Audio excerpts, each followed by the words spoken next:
एक बार फिर स्वागत है आपका हमारे YouTube channel study for everyone पर। बहुत बहुत स्वागत है दोस्तों आपका हमारे YouTube channel study for everyone पर। ठीक है, मैं सूरज यादव आपके लिए मोस्ट इम्पॉर्टेंट क्वेश्चन सीरीज लेकर आया हूं, जो आपके रेलवे, एनटीपीसी इत्यादि गवर्नमेंट एग्ज़ाम के लिए बहुत ही महत्वपूर्ण है। डेट भी आ चुकी है दोस्तों रेलवे का, एनटीपीसी का एग्ज़ाम, इसलिए उसको देखते हुए बहुत ही इम्पोर्टेंट सीरीज मैं लेकर आया हूँ, जिसमें टोटल 10 क्वेश्चन शामिल हैं जो आपको मैं इस सीरीज के माध्यम से बताने जा रहा हूँ। ठीक है, तो दोस्तों आपने अगर चैनल को सब्सक्राइब नहीं किया होगा तो प्लीज़ चैनल को सब्सक्राइब कर लें, बेल आइकन को प्रेस कर दें ताकि मेरा जो भी नोटिफिकेशन हो आप तक ज़रूर पहुँचे। आइए समय को ध्यान में रखते हुए चालू करते हैं। देखिए, आज का हमारा क्वेश्चन है, खैबर दर्रा कहाँ स्थित है? खैबर दर्रा कहाँ स्थित है? ठीक है दोस्तों, तो खैबर दर्रा स्थित है आपका पाकिस्तान और अफगानिस्तान के बीच। खैबर दर्रा कहाँ स्थित है दोस्तों? एक बार ध्यान से देखिए, खैबर दर्रा। ठीक है, खैबर दर्रा कहाँ स्थित है?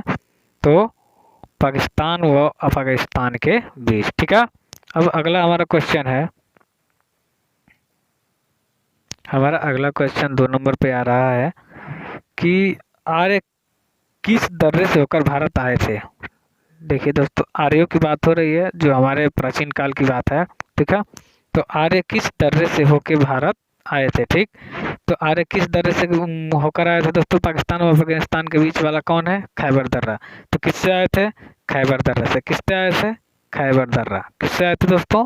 खैबर दर्रा से। ठीक है, और अगला है 3 नंबर का क्वेश्चन कि प्रसिद्ध जवाहर सुरंग का नाम किस प्राकृतिक दर्रे को दिया गया है? ध्यान से समझिएगा दोस्तों, बहुत ही इंपॉर्टेंट क्वेश्चन सीरीज चल रही है। तो है ये कि प्रसिद्ध जवाहर सुरंग जो जम्मू कश्मीर है का नाम, देखिए जवाहर सुरंग क्वेश्चन पूछे जवाहर सुरंग कहाँ है, तो जम्मू कश्मीर में। ठीक है, तो प्रसिद्ध जवाहर सुरंग का नाम किस प्राकृतिक दर्रे को दिया गया है? तो बनिहाल दर्रा। ठीक है, किसको दिया गया है? बनिहाल। बनिहाल दर्रा कहाँ पड़ता है? जम्मू कश्मीर में। याद रखिएगा दोस्तों, बनिहाल दर्रा कहाँ पड़ता है? तो जम्मू कश्मीर में। और जहाज सुरंग का नाम किस प्राकृतिक दर्रे को दिया गया है? तो बनिहाल दर्रा को। ठीक है, चलिए हम आगे बढ़ते हैं। अगला हमारा है 4 नंबर का क्वेश्चन, पालधार दर्रा किन 2 राज्यों को जोड़ता है? पालधार दर्रा किन 2 राज्यों को जोड़ता है? ठीक, पालधार दर्रा, एक बार और सुनिए, पालधार दर्रा किस 2 राज्यों को जोड़ता है? तो किसको जोड़ता है? तो केरल व तमिलनाडु। किसको जोड़ता है दोस्तों? केरल व तमिलनाडु को। किसको जोड़ता है? केरल व तमिलनाडु को। ठीक है, एक बार और देख लीजिए, खैबर दर्रा कहाँ स्थित है? खैबर दर्रा कहाँ स्थित है? तो पाकिस्तान व अफगानिस्तान के बीच। आर्य किस दर्रे से होकर भारत आए थे? खैबर दर्रे से। प्रसिद्ध जो जवाहर सुरंग है, किस प्राकृतिक दर्रे का नाम दिया गया है? तो बनिहाल दर्रा। ठीक है, और पालधार दर्रा किन 2 राज्यों को जोड़ता है? तो केरल व तमिलनाडु को जोड़ता है। ठीक है, अब हमारा अगला क्वेश्चन है, थोड़ा सा बड़ा करने दीजिए। अब सही है, 1 मिनट दोस्तों, थोड़ा सा टेक्निकल प्रॉब्लम हो गया। 5वां है आपका कि तुजू दर्रा किन 2 राज्यों को जोड़ता है? पालधार दर्रा किस राज्य को जोड़ता था? तो केरल और तमिलनाडु। और तुजू दर्रा किन 2 राज्यों को जोड़ रहा है? तो म्यांमार को जोड़ रहा है। ठीक है, म्यांमार। ठीक है,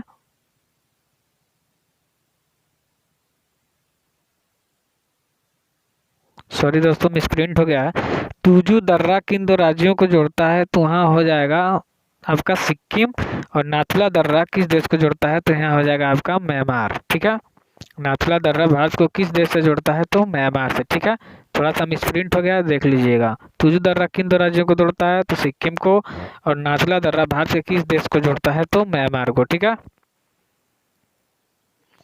अब आपका अगला क्वेश्चन है कि बोमडिला दर्रा किस राज्य में स्थित है? बोमडिला दर्रा किस राज्य में स्थित है? तो अरुणाचल प्रदेश में। बोमडिला दर्रा किस राज्य में स्थित है? तो अरुणाचल प्रदेश में। ठीक है, अगला आपका 8वां नंबर का क्वेश्चन कि जोजिला दर्रा किस राज्य में स्थित है? जोजिला दर्रा किस राज्य में स्थित है? तो जम्मू कश्मीर में। कहाँ दोस्तों? जम्मू कश्मीर में। ठीक है, अब अगला क्वेश्चन है आपका कि जम्मू से श्रीनगर का मार्ग किस दर्रे से होकर गुजरती है? जम्मू से श्रीनगर का मार्ग किस दर्रे से होके गुजरती है? आपका 9 नंबर का क्वेश्चन, तो बनिहाल दर्रे से। ठीक है, जो आपका जम्मू से श्रीनगर का मार्ग किस दर्रे से होकर गुजरता है? तो बनिहाल दर्रा से। ठीक है, याद रखिएगा।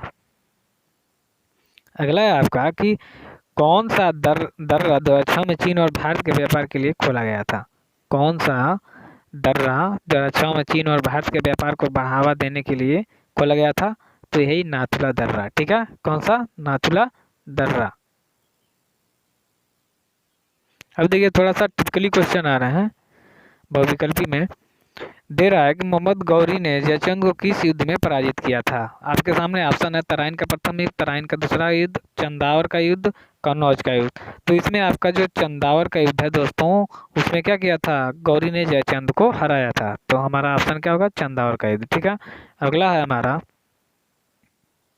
निम्न में से शहर फिरोज शाह तुगलक द्वारा स्थापित नहीं किया गया? फतेहाबाद, जौनपुर, फतेहपुर, हिसार। तो इसमें कौन सा जो शहर है जो फिरोज शाह तुगलक द्वारा स्थापित नहीं किया गया? तो आपका फतेहपुर। क्या है? फतेहपुर। ठीक है, अगला क्वेश्चन है आपका कि 13वीं से 14वीं शताब्दी में भारतीय कृषक किसकी खेती नहीं करते थे? गेहूं की, जौ की, चना की, मक्का की। ठीक है, तो इसमें आपको मक्का की। ठीक है, 13वीं 14वीं शताब्दी में भारतीय कृषक किसकी खेती नहीं करते थे? तो मक्का की खेती नहीं करते थे। ठीक है, अगला है आपका, रैदास सेना और कबीर किसके अनुयायी थे? रैदास सेना और कबीर किसके अनुयायी थे? तो नामदेव, रामानुज, वल्लभाचार्य और रामानंद। तो ये किसके थे? रैदास जी किसके थे? रामानंद के थे। सेन भी क्या थे? रामानंद के। और कबीर भी क्या थे?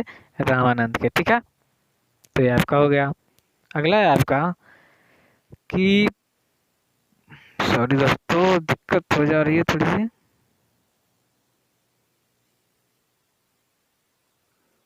प्रसिद्ध भक्त कवयित्री मीराबाई के पति का क्या नाम था? राणा रत्न सिंह, राजा राजकुमार भोजराज, राजा राणा उदय सिंह, राणा संग। तो इनका आंसर है आपका राजकुमार भोजराज। ठीक है, अगला है आपका कि किस भारतीय राज्य को मसालों का बगीचा कहा जाता है? गुजरात, कर्नाटक, केरल, तमिलनाडु। तो किस भारतीय राज्य को मसालों का बगीचा कहा जाता है? तो केरल को कहा जाता है। किसको कहा जाता है? केरल को कहा जाता है, याद रखिएगा। अगला है आपका कि भारत में गेहूं का सर्वाधिक उत्पादन करने वाला राज्य कौन है? जाहिर सी बात है दोस्तों, उत्तर प्रदेश। अब प्रति हेक्टेयर के हिसाब से देखा जाए तो ज्यादा मात्रा में आपका ये पंजाब आता है। ठीक है, पंजाब, हरियाणा। तो भारत में गेहूं का सर्वाधिक उत्पादन करने वाला राज्य कौन सा है? तो उत्तर प्रदेश है। ठीक है, भारत में लोकसभा का विघटन कौन कर सकता है? भारत में लोकसभा का विघटन कौन कर सकता है? राष्ट्रपति, प्रधानमंत्री, लोकसभा स्पीकर, मंत्रिपरिषद। तो आंसर है राष्ट्रपति। ठीक है, लोकसभा में, भारत में लोकसभा का विघटन कौन कर सकता है? तो राष्ट्रपति। अगला है आपका कि राज्यसभा का सदस्य बनने के लिए कम आयु कितनी होनी चाहिए? राज्यसभा का सदस्य बनने के लिए न्यूनतम आयु कितनी होनी चाहिए? 23 वर्ष, 30 वर्ष, 35 वर्ष और 40 वर्ष। तो कितनी होनी चाहिए? 40 वर्ष। ठीक है, 30 वर्ष, सॉरी दोस्तों 30 वर्ष। कितना होना चाहिए? 30 वर्ष। अगला क्वेश्चन है आपको कि भारतीय संविधान का कौन सा अनुच्छेद ग्राम पंचायतों का विशेष उल्लेख करता है? 19, 21, 40, 246। तो कौन सा अनुच्छेद है? 40। ठीक है, तो दोस्तों आज के लिए बस इतना ही क्वेश्चन। मेरा आपसे एक क्वेश्चन है कि लोकसभा के अध्यक्ष बनने के लिए न्यूनतम आयु कितनी होनी चाहिए? ठीक है, तो इसका आप कमेंट बॉक्स में आंसर दीजिएगा। ठीक है, कि लोकसभा का सदस्य बनने के लिए न्यूनतम आयु कितनी होनी चाहिए? ठीक है, तो बहुत बहुत धन्यवाद दोस्तों। वीडियो आपको अच्छी लगे तो प्लीज़ कमेंट शेयर जरूर करें। थैंक यू सो मच दोस्तों।